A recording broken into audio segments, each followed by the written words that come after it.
ai ọt pa mấy nó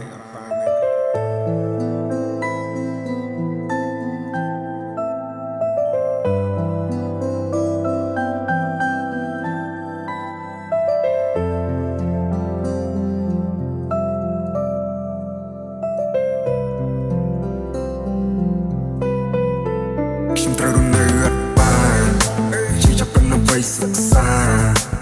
អ្នកខ្លះស្ដាប់តែដូចធម្មតាលើធម្មតាបើសម្រាប់ខ្ញុំមិនធម្មតានៅក្នុងសាលាពួកនឹងព្រួយខ្ញុំដែរព្រោះពីបានរសារក៏បងក៏បញ្ហា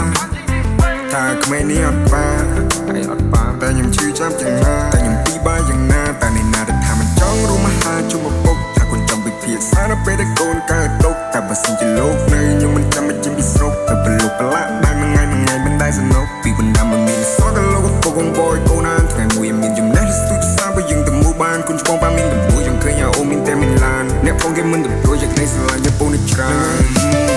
ឯងធំឡើងមើលបងប្អូនផងមើលលងលៀបគុំសុខភាព